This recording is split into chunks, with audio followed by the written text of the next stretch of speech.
Yeah, my Greek and other friends. I actually can't believe that the greeting in Greek is just a simple yeah. I thought it would be a little more complicated and all Greek to me, if you know what I mean. Well, returning to our topic of the fourth habit of the highly happy, as I mentioned in the last video, it's taking personal responsibility for your happiness. What that means is never blaming other people for your unhappiness. It means seeking to have the ability to regulate your own emotions and feelings. If this is the first time that you've encountered this idea of taking personal responsibility for your happiness, you may wonder whether this is even possible. What if you break your leg or lose your job? Is it even possible to remain happy and in control of your emotions if something terrible like that were to happen? The answer is, at least theoretically, it's possible to be in full control of your feelings. How? By taking control of your thoughts.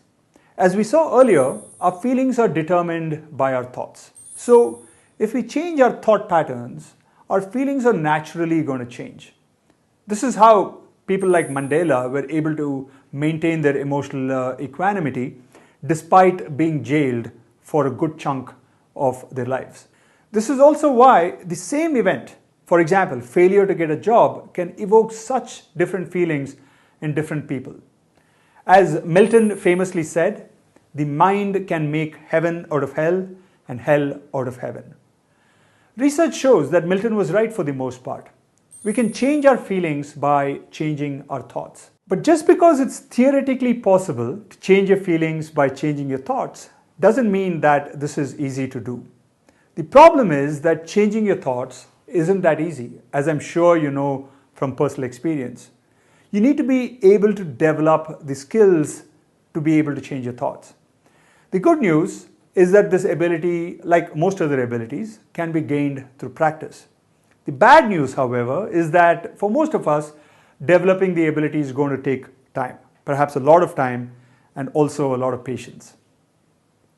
I've also learned from teaching my class on happiness that it is also going to take overcoming some internal obstacles that prevent us from being receptive to the idea of taking personal responsibility for our happiness.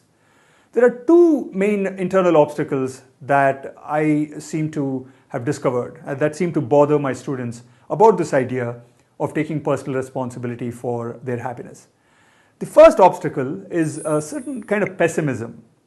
When I mention the idea of taking personal responsibility for happiness, many of my students ask, but how can I possibly be happy if something extreme were to happen? For example, like I mentioned some time back, I break my leg or I lose my job.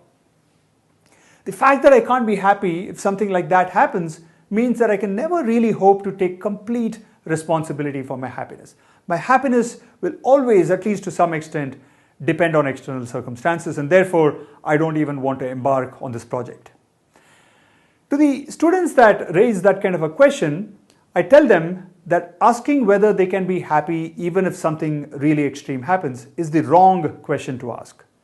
The right question to ask is whether you can be happy given the sort of commonplace and everyday events that routinely spoil your mood. For example, can you be happy even though you're stuck in traffic? Or can you be happy even though it's raining outside and you wanted to take a nice walk? Can you be happy even though your boss has just shouted at you? As the saying goes, Rome wasn't built in one day. Similarly, you don't develop the ability to regulate your thoughts and feelings in just one day. Just like any other skill, you need to build the ability to regulate your feelings by picking challenges that are at the right level for you. The type of challenges that will get you into flow. This is similar to any other skill, really. If you wish to get all big and buffed up, you wouldn't pick weights at the gym that are either too heavy, that you can't even lift them, or too light. You would pick weights that stretch you just beyond your current strength levels, right? Likewise, if you wish to get better at regulating your feelings, you will need to pick the right level of challenges and see if you can maintain your equanimity even in those situations.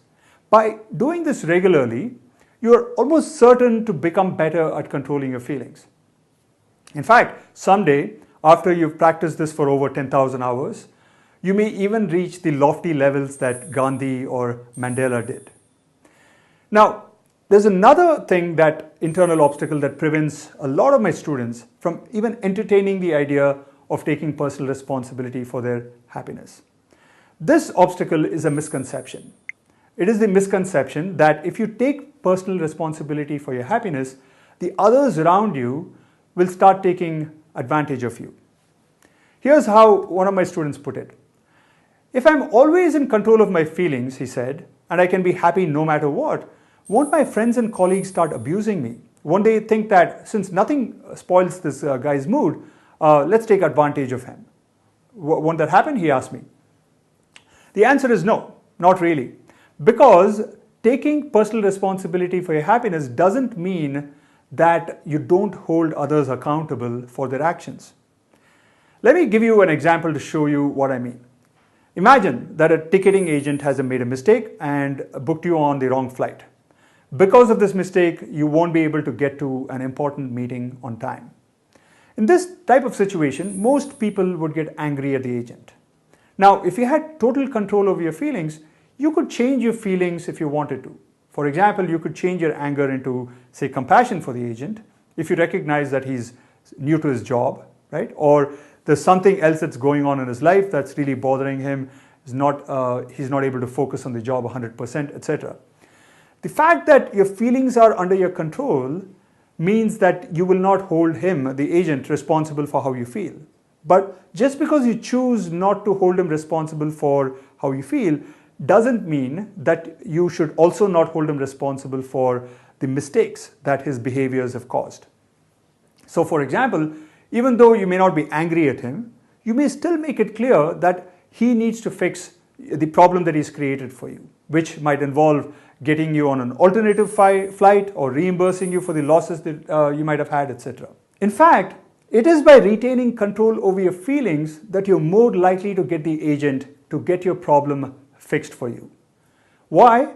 Because, as several researchers have noted, and as David Rock summarizes really well in his very, very good book, Your Brain at Work, it is when you have control over your feelings that your prefrontal cortex, which is the part of the brain that allows you to make these high-level decisions, is more available for you, and you're able to make better decisions. When you lose control over your feelings, your limbic system takes over the functioning of your brain, and you aren't able to think as clearly, which means that your decision making is going to suffer. Here's how Amy Arnsten, a researcher at the Yale School of Medicine, puts it in her article that appeared in Nature. Even quite mild acute uncontrollable stress can cause a rapid and dramatic loss of prefrontal cognitive abilities. That is, by not being able to control your feelings, you would lose your ability to make good decisions, which in this context with the agent means that you would likely be able to get that agent to cooperate with you a lot less when you lose control over your feelings. In other words, taking personal responsibility for your happiness and being able to regulate your feelings will not make you a doormat that everybody else can trample on. Just like, as we discussed last week, being kind and generous doesn't mean that you burn yourself out by being too giving. You can be smart about when, how much, and to whom to give. And similarly, you can be smart about when, how much, and with whom you choose to control your feelings. So to summarize, the typical obstacles that people tend to have for taking personal responsibility for their happiness aren't really valid, which means that it's really desirable to embark on this journey of trying to take personal responsibility for your happiness and trying to regulate your feelings and retain the keys to your happiness in your own two hands. There are many research papers that attest to the usefulness of having the ability to control your own thoughts and feelings. Here's perhaps the most comprehensive paper on this topic. As the authors note in the abstract itself of the paper, and I quote, higher scores of self-control, and by self-control, the authors here are referring to the ability to take control over your thoughts and feelings, among other things. They go on to say, higher scores of self-control correlated with making better grade point average, better adjustment, fewer reports of psychopathology, higher self-esteem, less binge eating and alcohol abuse, better relationships and interpersonal skills, secure attachment, and more optimal emotional responses. The question, of course, is how to take personal responsibility for your happiness. That is, how do you gain the ability to regulate your thoughts and feelings? Great question. To help you answer the question, let me first focus on another question in the next video. How or why does taking personal responsibility for your happiness, that is the ability to regulate your feelings, help you get rid of, or at least mitigate, the fourth deadly happiness sin of being overly controlling? That is, how is taking personal responsibility for your feelings an antidote to being overly controlling? Yashu, and see you in the next video.